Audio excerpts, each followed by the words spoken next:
DSM Podcast Inspirasi Berbagi. Assalamualaikum warahmatullahi wabarakatuh. Halo Sobat Zakat. Hai. Ketemu lagi di DSM Podcast edisi Ramadan. Tentunya pada hari ini kita juga selalu mendatangkan orang-orang spesial, orang-orang yang punya wawasan luas, punya keilmuan yang tinggi. Dan pada hari ini kita akan mengundang Bunda Amna. Oke, Bunda. Apa kabar Bunda? Alhamdulillah luar biasa. Kok kayak ini ya? Kayak MLM? Multi level mahalan. Bunda. Yes. Mau ditanya apa? Apa ya? Terserah. Tugasku menjawab dengan sempurna. Wih. Dan sebisaku. Oke. Bunda Amna ini kan ntar lagi jadi profesor ya Bun ya? Alhamdulillah insyaallah. Mantap. Tapi kok belum ada tanda-tanda. Dokter juga baru. Oh dokter baru? Iya, saya umur 58. Dokter. Harusnya? Nggak harus gimana. Kan nggak ada target umur sekian kan nggak ada. Yang penting selama masih ada umur kita belajar. Masya Allah tuh belajar mumpung masih belajar ada umur. Belajar itu tidak ada syarat umur. Adanya? Kemauan. Oh, cuman itu syaratnya ya? Cuman itu? No, saya pakai beasiswa. Duit. Saya pakai beasiswa. Saya Wandi itu beasiswa juga. Nah, beasiswa tidak mampu tuh ya. Masalahnya di mana? Iya nggak apa-apa sih. Ya udah, artinya kemampuan kan ada beasiswa kemauan. Yang karena prestasi, ada yang karena ketidakmampuan. Kalau waktu itu saya nggak ada beasiswa, nggak mau S3. Oh, memang aslinya karena ada beasiswa jadi berangkat. Jadi beasiswa itu lucu nggak? Namanya beasiswa doktor lansia, coba. Wah, masa namanya gitu? Gak apa-apa, karena saya sih bangga aja karena mungkin di UNUD itu banyak sekali beasiswa namanya. Nah, untuk membedakan itu langsung dikasih namanya beasiswa doktor lansia. Tapi masa nggak ada nama yang lebih bagus gitu? Terus semester berikutnya dinamai beasiswa doktor 50 tahun ke atas. Tapi dokter bro. Lebih soft gitu. Lebih halus aja penyebutannya. Iya, dan itu maksimal hanya 6 semester dan saya selesai 2 tahun 11 bulan. Cepet banget. Iya. Kok ngebut sih Bun? Karena tidak mau membayar dengan biaya sendiri di semester berikutnya. Oh. Jadi kita berjuang. Jadi beasiswanya ada limit ya? Ya, hanya 6 semester. Kemudian dikasih kesempatan untuk bayar sendiri 1 tahun ya, 2 semester lagi. Setelah itu sudah dilihat lagi, suruh ngembaliin beasiswanya lagi. Yang SPP yang 3 tahun itu. Gitu. Udah ditelen, disuruh mintain lagi gitu. Gak bayang gak? Oke, Bunda, hari ini kan banyak yang pengen saya tanyain sebenarnya seputaran makanan halal dan thayyib. Oke. Halalan thayyiban. Ya. Itu katanya saya dengar kurma, kolak, pisang itu jadi makanan haram di bulan Ramadan. Iya dong. Hah? Kalau ya kan saat imsak sampai buka Sebelum puasa itu jadi haram. Oh itu haram ya? Iya. Tergantung jam makannya berarti. Iya. Terus kalau sudah buka puasa yang halal pun bisa jadi nggak thayyib. Karena berlebihan. Oh Ayo, iya. siangnya lapar mata, dimakan semua. Benar. Begitu melihat makanan semua, terus berlebihan, sikat. Udah nggak ada aturan. Padahal Rasulullah kan bilang kalau urusan makanan di dalam perut itu sepertiganya air, sepertiganya makanan, sepertiganya udara. Nah itu diisi semua makanan. Oh jadi apa kabar berbahaya. Traweh? Ngantuk. Kerucuk. Tapi saya semangat aja kalau terawih sekalipun makannya banyak. Yakin. Tapi di 7 hari pertama sih Bun. ini mohon jangan ditiru ya. Jadi ini curhat. Jadi di 10 hari terakhir jadinya apa coba? Ya saya makanya heran kalau begitu puasa kenapa badan saya besar ya Bun? Nah itu masalahnya. Itu masa ada salah di pola makan saat puasa? Betul. Jadi gini, puasa itu pada prinsipnya kalau yang di Islam kan wajib ya. Betul. Oke, tapi bagaimana operasionalnya gitu. Jadi ada definisi di secara ilmiah itu memang yang namanya perut atau badan yang tidak terisi selama berapa jam? 12. Masa puasa lu 12 Saya puasa beduk. Puasa beduk apa puasa asar ya? Puasa beduk. Jadi kalau jam 4 sore ya, asar itu. Asar kan? Ya 15. Soalnya saya begitu dengar suara azan bawahnya pengen buka Iya, aja azan gitu. itu subuh sama. Sama semua. Zuhur sama. Asar. Itu yang salah pendengarannya dan hatinya. Jadi kurang lebih kan 15 jam 15 tidak terisi. jam, Otomatis memang kalau tidak terbiasa biasanya bapak-bapak nih. Kalau ibu-ibu itu kan biasa banyak kerjaan, nggak berat-berat amat gitu. Tapi bapak-bapak nggak pernah puasa Senin Kamis. Alhamdulillah. Apa? Alhamdulillah apa? Belum. Pernah ya sekali waktu, sebenarnya bukan puasa sunnahnya. Apa? Bayar hutangnya. Bayar hutangnya pas Senin sama Kamis. Nah, kalau Bayar hutangnya.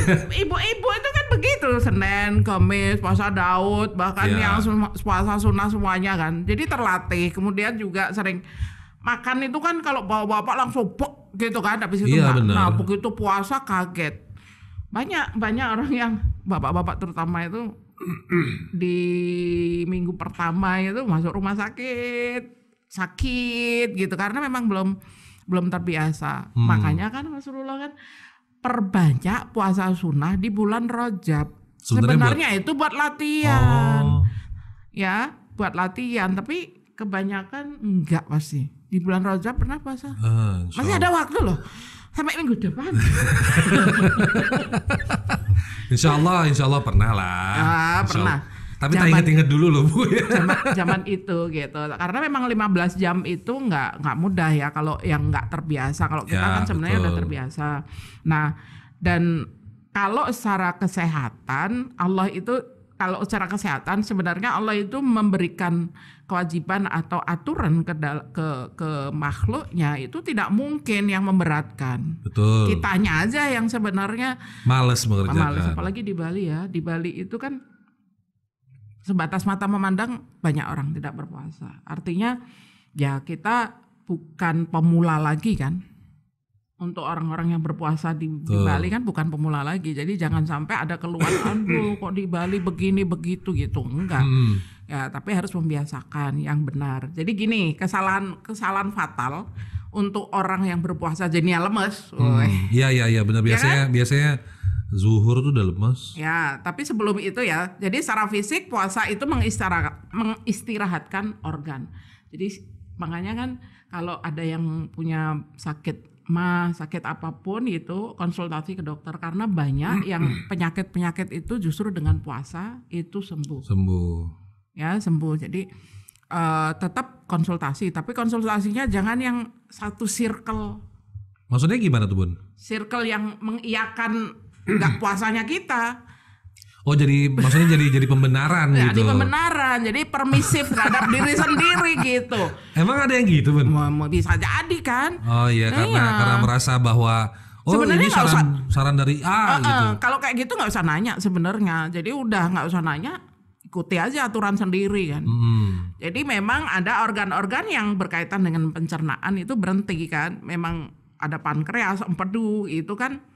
Jadi memang istirahat gitu. Nah, pada saat buka puasa itu jangan yang bikin kaget lambung. Contoh makan sebelah petasan. Itu gimana sih? Maksudnya gimana sih, Bun? Makan petasan. Iya kan kaget. Ya. Yang makan nggak apa-apa. Gimana sih? Nggak apa-apa. Suhu tubuh dengan udara itu tinggian mana? Suhu tubuh. Ini susah ini. Bener. Ya suhu tubuh. Kan. Dulu kalau salah dia ditanya nanti. Kuliahnya mana? Saya kuliah di Fakultas Hukum, alhamdulillah nggak kelar sih sampai sekarang. Oke. Berarti baik. Jangan yang bikin kaget. Jadi gini, memang tidak dianjurkan, bahkan jangan sampai buka puasa itu dengan es. kebanyakan kan gitu. Wih, lega. Seger, Bun. Enggak, setelahnya lemes. Oh. Karena apa? Jadi setelah 15 jam itu kan kita, ini kan kosong ya, metabolisme kosong, kemudian kita harus mengisi sesuatu yang mengembalikan apa tadi yang dari pagi sampai maghrib itu. Betul. Nah, harusnya itu kan yang minimal sama dengan suhu tubuh. Lah kok yang diminum di bawah suhu tubuh kan? Es itu kan di bawah Dingin, suhu tubuh. iya. Otomatis tubuh justru dipicu untuk menaikkan lagi. Oh. Jadi mengambil energi lebih lagi gitu loh. Jadi bukan langsung mengganti energi yang sudah keluar. Itu sekalipun air es, Bun. Iya, jadi dia kan harus sama kan jadinya dengan tubuh. Jadi yang air atau es yang tadi diminum itu harus sama kan untuk bisa diserap tubuh dengan tubuh sehingga kita ngeluarin energi lagi sebelum kembali. Sehingga berarti yang baik apa dong? Minimal anget plus madu, kemudian kan sunahnya pakai kurma. Kurma itu apa coba?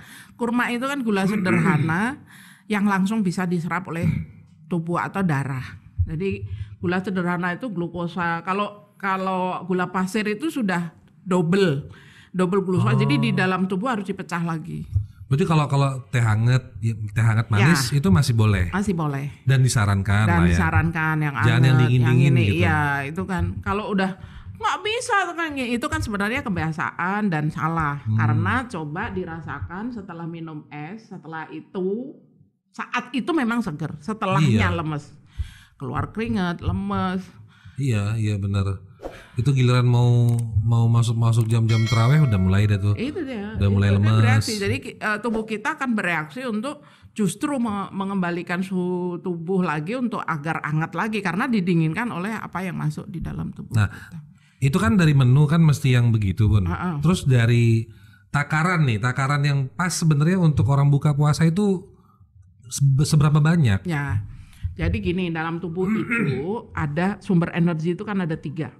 Protein, karbohidrat, lemak. Nah, kalau protein ada hewani, ada nabati. Kalau nabati kayak tahu, tempe.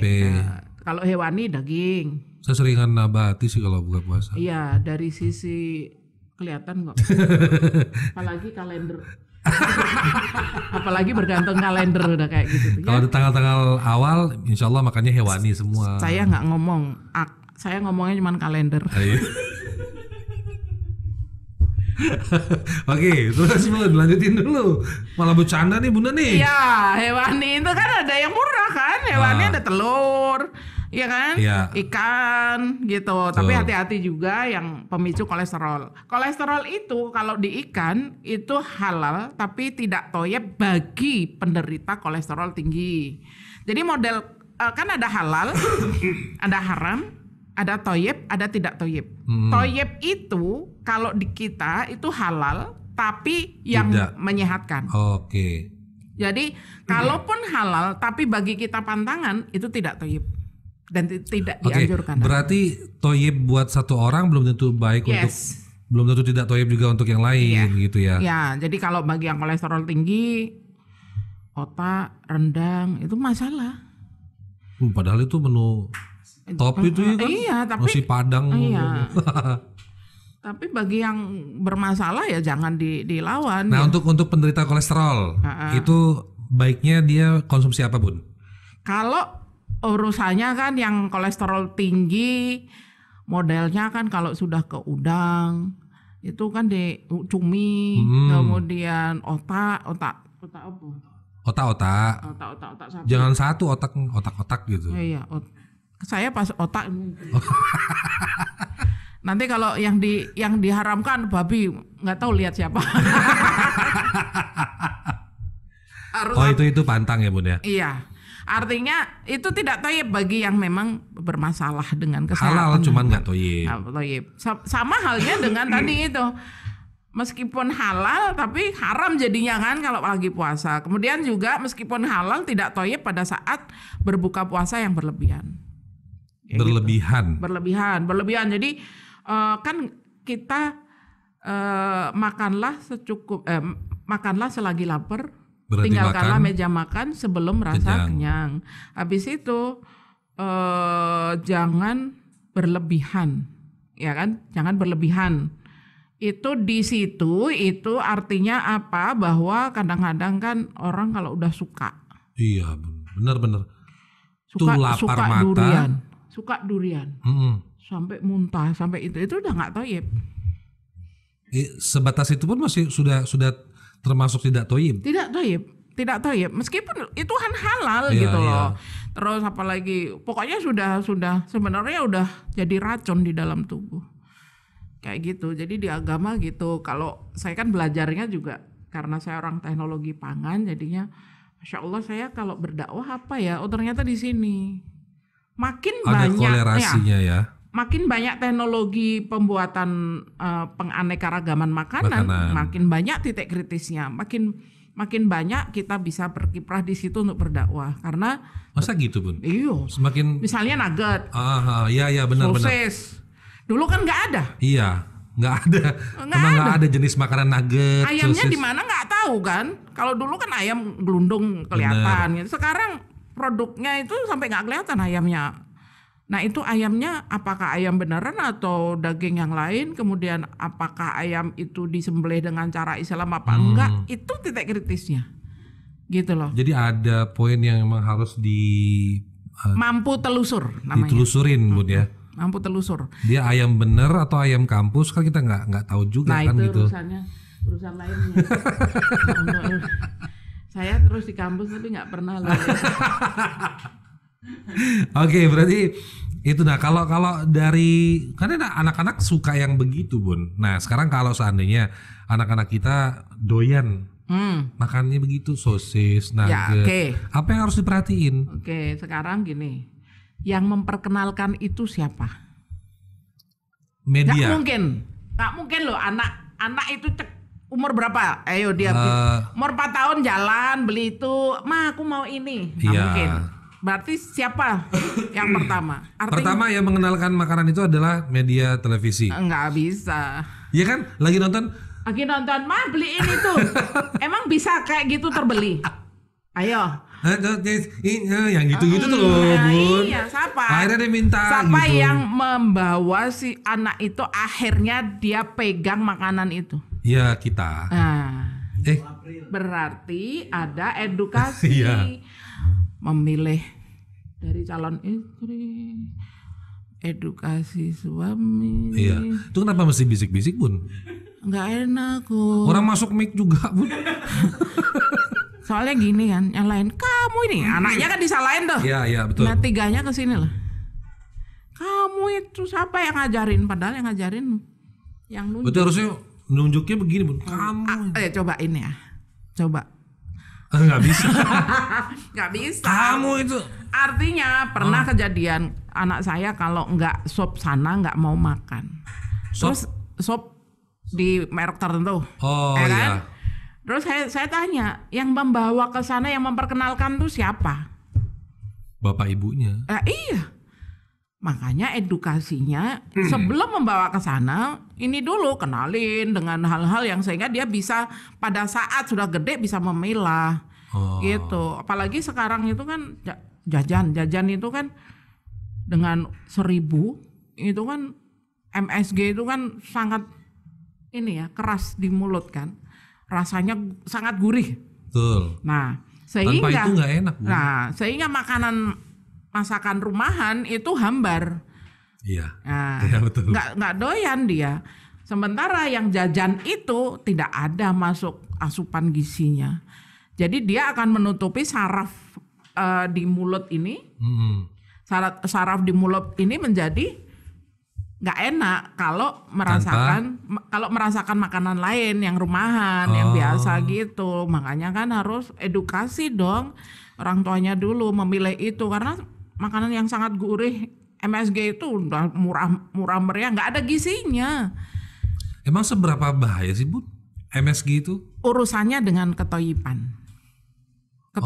Jadi nggak ada asupan gizi, sehingga jangan salahin kalau si anak tidak pinter, kemudian males makan kalau nggak pakai yang itu. Memang ngaruh ke urusan kepinteran Bu? Oh iya, asupan gizinya loh ke seluruh badan loh, energi apapun kan dibuat oleh itu sel-sel di dalam tubuh itu kan Berarti sebenarnya dengan puasa dan melatih anak-anak puasa juga sebenarnya bisa untuk ngajarin mereka untuk perlahan-lahan untuk mengurangi MSG yang seperti itu. Kemudian pada saat buka puasa itu ya memilah hal-hal yang memang penting, memang yang berguna di dalam tubuh, karena kan orang puasa dengan orang yang tidak berpuasa itu lebih jelas lebih selektif dong yang puasa. Karena dengan sedikit aja udah kenyang kan. Betul. Minum aja udah, kalau sembarang kita minum udah di awal udah kenyang. Akhirnya tepar, tidur kan. Gitu. Nah, porsinya itu berapa dong, Bun? Kalau kita kan biasa namanya di awal-awal puasa biasanya begitu ada pasar Ramadan kita pada jualan takjil di situ. Kadar atau mendeteksi bahwa tubuh kita ini cukup deh makannya segini saat puasa, itu tuh gimana caranya? Ya, yang paling tahu itu kan memang diri kita sebatas mana gitu kan, sebatas mana. Jangan sampai hanya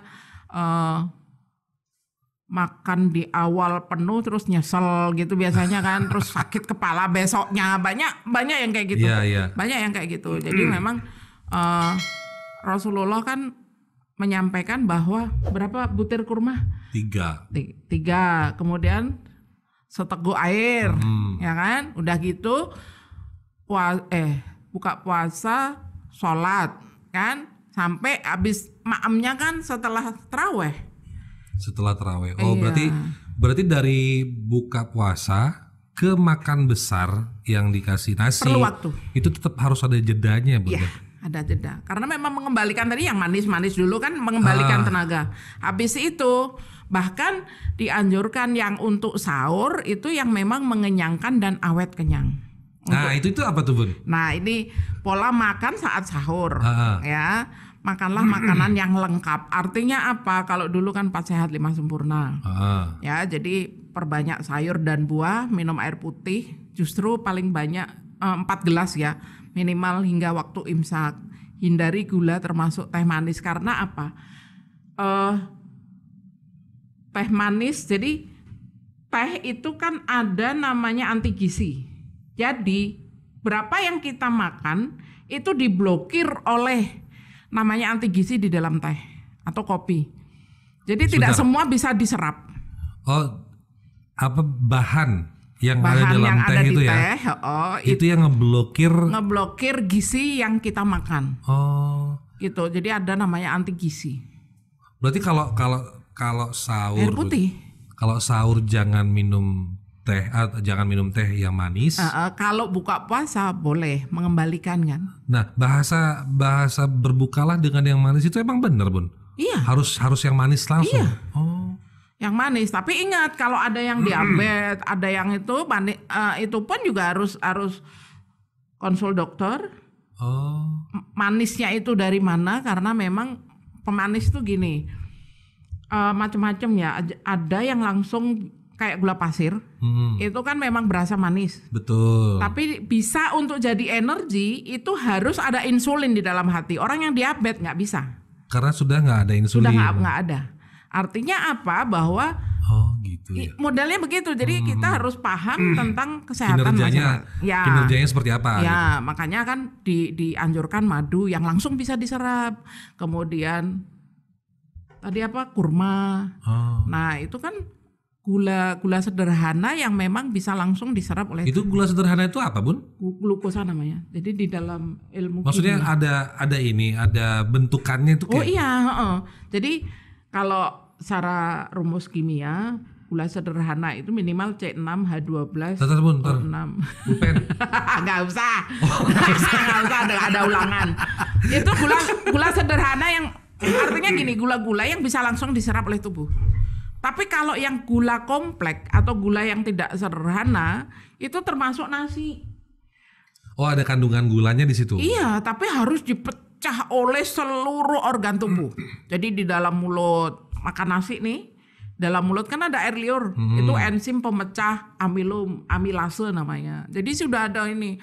Terus masuk ke lambung, ada lagi di di sana ada pemecahan lagi sampai nanti di hati, di liver itu jadilah dia disimpan dalam bentuk energi. Nah, kalau glukosa yang sederhana tadi itu nggak perlu ada di sini, jadi langsung. Jadi enzim udah nggak diperlukan. Iya, artinya segera balik gitu loh energinya.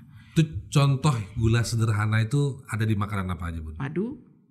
Madu, kurma, kemudian. Semua kurma sama, Bun? Nah itu saya nggak ada sponsor. Oh. Kalau saya ada sponsor tak sebut mereknya. Betul. Wan tolong.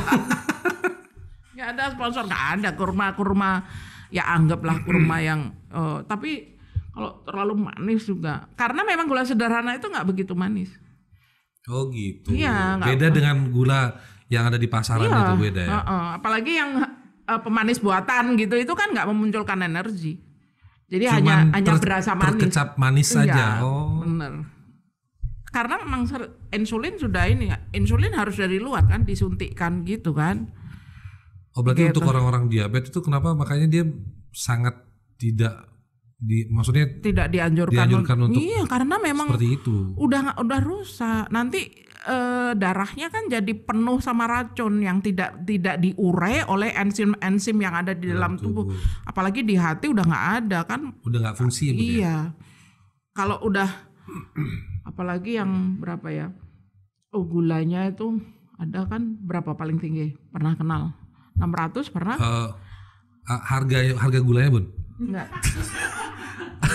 Gula darahnya. Oh gula gitu darahnya. Dong. Bunda nanyanya nggak detail sih. Pernah lihat harga pernah lihat gula tinggi gitu. Oh terakhir beli gula berapa ya sekilo? Gula darah paling tinggi sampai pernah. Sampai jantung lupa berdetak. Paman saya pernah. Berapa? 600. Itu dia lupa berdetak kan? Iya. Karena apa? Darahnya kental udah diem. Dia sampai ini Bun nyuntik sendiri. Iya. Itu nyuntik sendiri itu yang disuntikin insulin kan? Iya insulin. Fungsinya untuk memecah gula-gula yang tadi jadi racun di dalam darah sehingga darahnya organ-organ tubuh kita mahal Bun ya? Iya, baru kayak gitu dan itu kan salah satu penyakit yang nggak bisa sembuh kan sampai diabetes sampai kapanpun iya. Tapi bisa sehat sampai kapanpun asal dia sendiri sadar bahwa dia begitu. Kalau orang-orang yang diabetes itu kan nggak pernah kenyang, dia haus terus. Oh itu ciri-cirinya Bun? Iya, dia nggak pernah merasa kenyang, makan berapapun dia nggak pernah. Rokok enggak Bun ya? Ini yang di hadapanku Alizab. Enggak, soalnya gini, ada video dari dia yang dia lihat pasti video yang permisif terhadap yang dia lakukan biasanya. Ini yang memberikan ada di video potongan itu Bun, itu yang ngasih tahu tuh Adi Rai. Biasanya diedit digabung-gabung. Oh enggak. Si Adi Rai cuma ngomong gini, waktu itu memang kenapa orang merokok itu merasakan ketenangan dan tiba-tiba muncul sebuah ide kan gitu. Itu katanya kalau orang biasa dia menghirup nafas terus dibuang dengan cepat, tapi kalau orang merokok itu dia melakukan pernafasan perut, dia sedot terus dia hempaskan 4-5 detik setelah dia hirup nafas. Itu yang bikin dia tenang. Makanya kalau orang pengen tenang seharusnya memang intinya tidak merokok tapi melakukan pernafasan seperti orang merokok gitu. Oh iya kan berarti udah ada jalan keluar kan? Sudah, saya bilang oke, saya stop merokok, saya akan mengurangi rokok yang ada di stok saya. Kan awalnya 20 batang tuh Bun, satu bungkus saya kurangin Bun. Kurangin jadi 19, saya kurangin lagi, saya kurangin. Iya dikurangi ya. Dikurangin yang di. Besok lagi 20 ya. Oh 20 lagi dah Bun gitu ya. Memang perokok itu kayak gitu. Perokok itu selalu akan mencari pembenaran siapapun itu. Enggak ada kok. Itu toyib enggak? Enggak toyib. Oh iya. Ya emang rokok emang enggak toyib. Apalagi dikunyah. Nggak bisa. Ya udah. Jangan melawan. Doain aja. Doakan aja mudah-mudahan awet Amin. muda. Awet muda karena biasanya belum tua. Rokok itu belum tua. Bun, tapi ada orang-orang yang memang kan dari fase anak-anak terus remaja, dewasa sampai ke lansia itu kan pola makan menu saat mereka berbuka dan sahur kan memang harus dibedakan Bun ya. Nggak bisa disamakan. Cuman begini ya, kadang-kadang kita ini kan sudah kebiasaan ya. Pasti Mas Adrian ganteng. Ya, masuk cantik ya nggak Iya mungkin. benar makanya. Iya, mau sampai kapanpun juga ganteng. Mas Adrian ini pasti sudah terbiasa dengan pola buka puasa, pola sahur, apalagi bisa jadi diturunkan dari orang tua. Biasanya orang tua saya begitu, jadi saya akan betul. Begitu. Kecuali kalau memang kena masalah. Artinya begini, kebiasaan itu ternyata nggak baik buat kami gitu loh, atau ada yang ngekat. Misalnya Mas Adrian punya istri yang kayak gitu tuh kebiasaan yang salah dan kuat dia. Kalau nggak kuat ya kalah juga dia dibanding Mas Adrian. Artinya bahwa harusnya dibuat pola yang memang sama-sama menguntungkan untuk di kemudian hari, karena kan nggak mungkin kan bersama itu hanya setahun 2 tahun, kita pengen melihat anak cucu dan sebagainya kan. Nah hal-hal yang kayak gitu, karena memang seperti halnya diabetes itu ternyata juga pola makan dari orang tuanya diturunkan betul. ke anak, sehingga sel-selnya juga udah terbentuk seperti itu gitu loh. Kenapa jadinya dari menu juga akhirnya ngikut ya Bun ya. Terus diabetes itu kenapa kok jadi keturunan gitu loh. Kalau saya melihatnya begitu, karena pola. Jadi orang tuanya ngasih makan begitu, cenderung dia ke anaknya juga akan begitu. Sel-selnya juga akan terbentuk terus begitu. Ada yang bilang bahwa keturunan diabetes itu lebih besar bahayanya ketimbang yang orang tua. Emang betul Bun? Iya, karena memang sel-selnya udah terbentuk. Kecuali kalau dia sadar ya. Jadi kayak nggak tahu ya, kalau anak saya mendiang suami itu kan meninggalnya kan diabetes. Ya, gula darahnya 600, jantungnya lupa berdetak gitu kan. Nah anak saya sadar sekali bahwa saya ada keturunan seperti itu. Makanya dia juga berjuang gitu. Tapi seberapa besar hasilnya, apakah dia akan lebih dari umur bapaknya atau enggak gitu. Yang penting berusaha bahwa. Yang penting tahu dulu kondisinya. Sadar. Terus tahu harus melakukan apa. Harus seperti apa, dan yang pemicunya dihindari. Nah Bun, biasanya gue ini loh ya, kalau buka puasa itu di kebiasaan saya Bun ya. Dan memang itu jadi tradisi sih, tanpa makanan itu kayaknya nggak asik. Gorengan. Gitu. Iya Bun. Yang luka-luka banyak di tangan, di kaki. Hah? Gorengan. Oh itu. Oh beda Bun. Terus yang enak itu apa namanya? Yang enak dari kambing apa tuh? Yang enak dari kambing tuh krengsengan. Ayo lagi apa? Kira nggak tahu apa. Ya Bun, itu gorengan itu tidak dianjurkan. Jadi menu favorit Bun. Iya, nah gorengan. Si penjual ini juga ngelihat pangsa pasarnya meningkat saat puasa. Iya, Anda tapi benar. Banget. Saya pun juga I love gorengan. Iya. Itu boleh Bun. Minimal kita sadar untuk makin kesini makin mengurangi. Makin kesini makin ngurangin. Yang ngurangi. Di piring. Jadi dulu 10 tahu isi, ya kan? Hari berikutnya 8. Bala-bala. Berikutnya 8. Dan itu belum. Dan kita nih jelek sekali loh. Kayak gitu udah makan. Kita. Bunda aja kali, jangan ngajak-ngajak. Kadang-kadang udah kayak gitu udah merasa belum makan. Ya betul. Mau makan gorengan sebanyak apapun, itu kalau nggak kena nasi belum makan. Iya, padahal itu juga itu lemak. Jadi gini, tadi kan saya sebutin bahwa sumber energi ada 3 kan. Karbohidrat, nasi, singkong, mie, lontong. Ya kan? Ya nasi, lontong kan nasi juga Bun. Makanya cuma digulung-gulung aja. Orang belum makan nasi, belum makan kan? Padahal udah habis makan lontong. Sedih gue. Makanya saya diet nasi Bun. Makan lontong. Makan lemper, sama. Terus singkong, kemudian mie segala bentuk mie ya, mie apapun gitu kan. Nah terus protein tadi itu kan, protein nabati dan hewan. Nah lemak ini kan sumber energi per gramnya menghasilkan energi paling tinggi, tapi kalau sudah masuk tubuh paling susah untuk dibongkar. Itu lemak tuh. Itu lemak. Sifatnya lemak. Sifatnya lemak. Oh. Dan lemak atau minyak. Jadi lemak atau minyak itu sama. Istilah aja. Kalau minyak itu biasanya dalam suhu ruang gini cair. Kalau lemak dalam suhu ruang ini padat. Padahal sebenarnya sama. Ya kan? Apapun yang digoreng enak. Fungsi minyak, fungsi lemak itu mengenakkan, menggurihkan. Tahu rebus sama tahu goreng enakan tahu. Enak tahu goreng lah Bun. Nah, iyalah, kalau mau tahu Iya, ya? rebus berarti masuk rumah sakit dulu kan. Di rumah sakit kan Mesti opnam dulu ya baru sadar. Minyak jalan keluar. Wijen. Wijen aman tuh Bun, dia jualan soalnya. Jualan Tuan. Iya, jadi itu paling sulit untuk dipecah sebagai energi gitu loh. Nah, dan itu memang fungsinya mengenakkan, apapun yang ada lemaknya itu enak gitu loh. Oh iya benar juga sih. Enak, gurih. Tadi itu loh, tempe goreng, tempe rebus apa kabar? Enak goreng Bun. Apa kabar?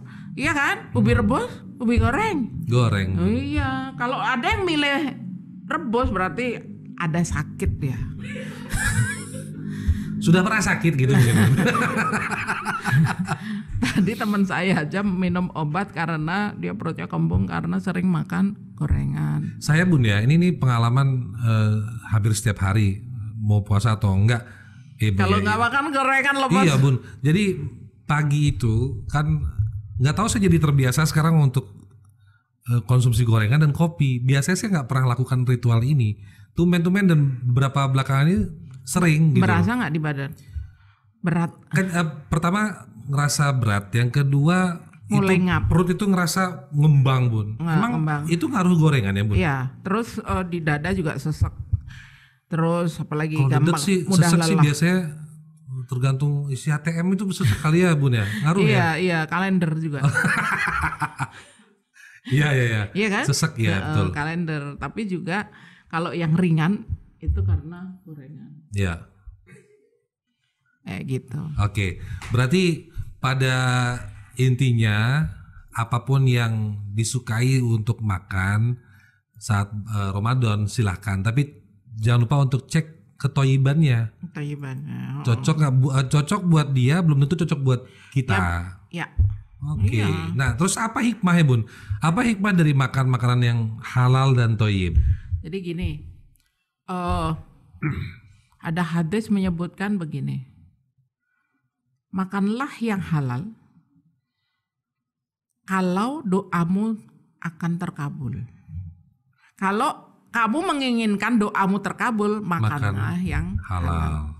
Apa hikmahnya?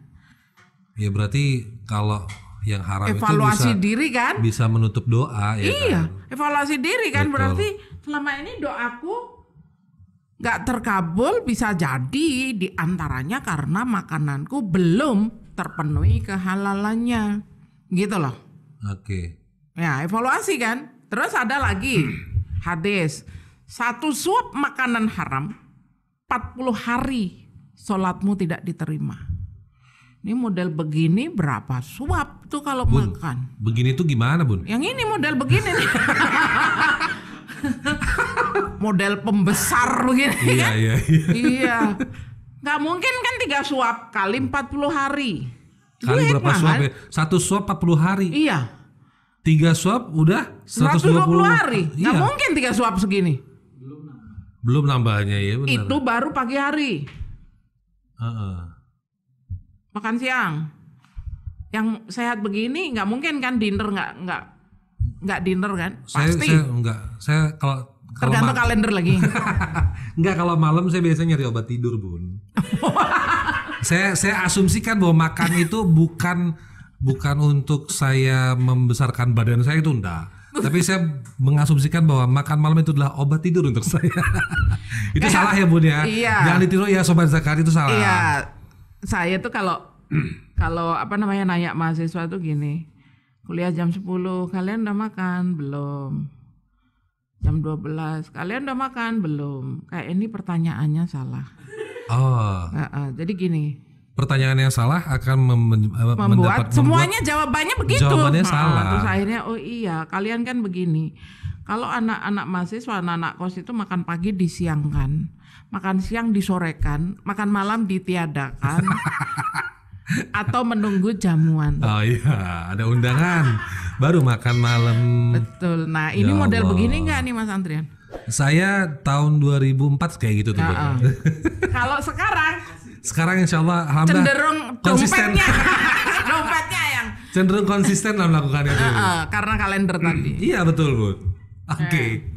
Ya jadi pada intinya teman-teman sobat zakat, jangan lupa untuk tetap mengkonsumsi makanan yang halal, yang thayyib, diperhatikan gizinya, jangan cuman diperhatikan enaknya aja Bun ya.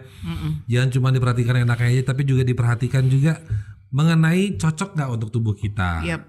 Gitu. Jadi, nah Bun, satu lagi nih Bun, kalau orang yang biasa lemes terus sering nguap-nguap, itu kan apakah dia sudah terdeteksi kolesterol tinggi kayak gitu Bun? Bener nggak sih? Enggak juga, banyak macamnya. Yang pertama pasti karena kurang tidur bisa.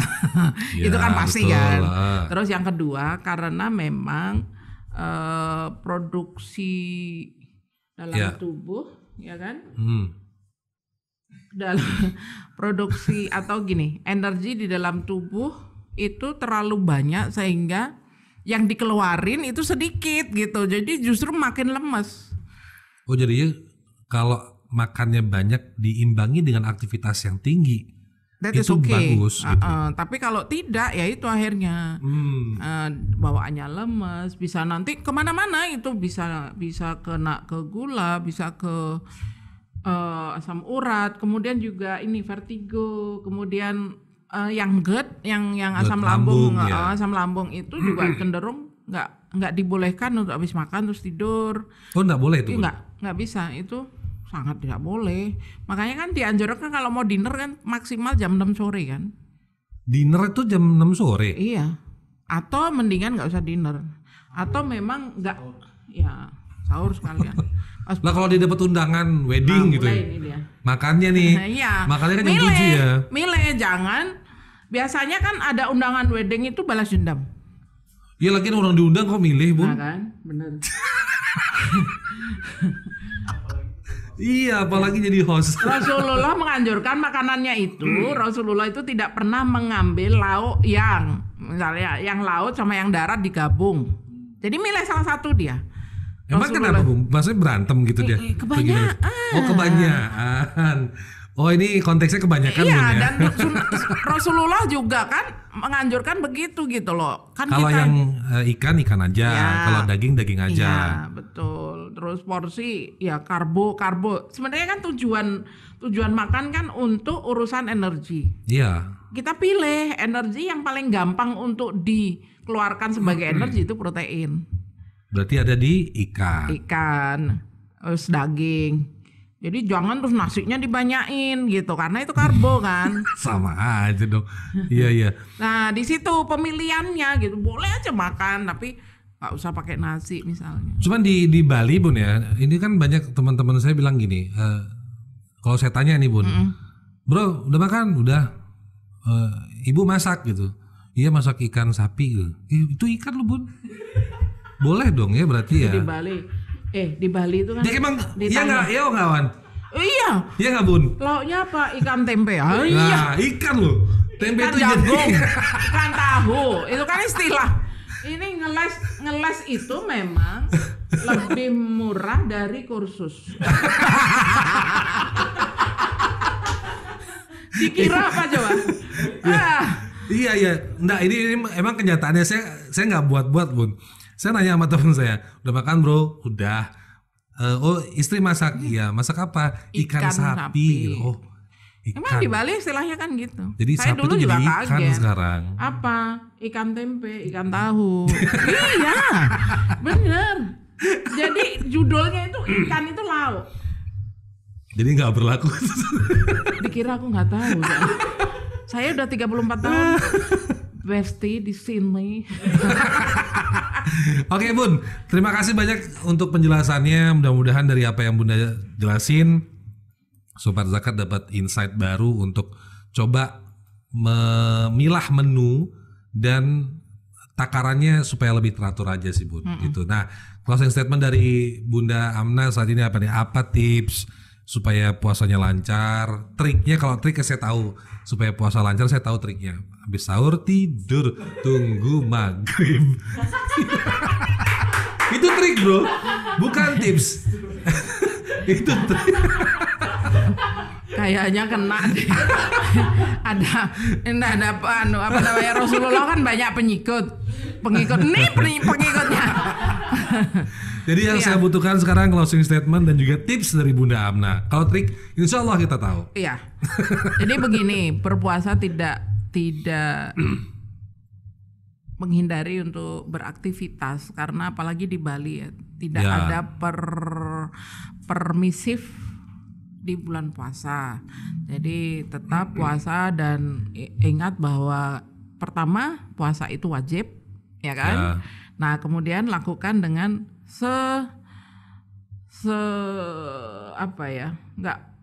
nggak usah ekstrim gitu ya, mengingat puasa itu nggak usah ekstrim. Jadi sahur harus berlebihan, kemudian sahur apalagi buka puasa jangan berlebihan, itu nanti kolab di awal-awal. Jadi biasa aja gitu. Yang penting misalnya minum harus 4 gelas selama 2 liter ya, 2 liter selama sehari, dari buka puasa sampai sahur gitu kan. Kemudian semuanya nggak usah berlebihan. Kemudian karena banyak ibu-ibu yang justru curhat, bulan puasa kok membengkak ya pengeluarannya, itu kesalahan dia. Padahal kan jelas jumlah makannya kan dikurangi dari 3 kali menjadi 2 kali. Karena apa? Itu berlebihan. Jadi kebanyakan berlebihan. Jadi biasa aja dipas-pasin. Misalnya kalau memang satu rumah 3 ini ya bikin 3 potong ayam, kemudian nasi. Gitu kayak memang gimana caranya Rasulullah, bahkan gini, jangan minum susu bersama daging. Rasulullah ya makan ala Rasulullah. Jangan makan ayam bersama minum susu, ikan bersama telur. Ikan sama telur ya kan, ya makan ikan bersama salad. Jadi saling udah tabrakan gitu. Ya udah salah satu aja karena udah cukup. Udah cukup satu menu aja gitu. Dan kalau ngikutin pola itu insya Allah sehat lah Bun ya. Itu sangat, dompet sehat, ya Allah, orangnya sehat gitu. Dan insya Allah akan lebaran juga sehat gitu. Jadi ngikutin cara itu supaya selain tubuh sehat, terus juga aktivitas tetap terjaga sampai selesai bulan Ramadan, kan gitu Bun ya. Untuk menyambut Ramadan berikutnya. Amin, mudah-mudahan panjang umur lah ya. Bun, makasih banyak atas insight barunya, mudah-mudahan ini sama-sama bermanfaat untuk Sobat Zakat semuanya. Sama-sama. Mohon maaf kalau ada salah-salah kata Bun, yang tadi saya lakukan itu bercanda semua Bun. Supaya kita santai aja ngobrolnya gitu. Sama kok, saya juga senang bercanda. Oke, kita akhiri. Terima kasih banyak Sobat Zakat. Sampai ketemu di podcast selanjutnya. Wabillahi taufiq wal hidayah. Wassalamualaikum warahmatullahi wabarakatuh. Waalaikumsalam warahmatullahi wabarakatuh. DSM Podcast Inspirasi Berbagi.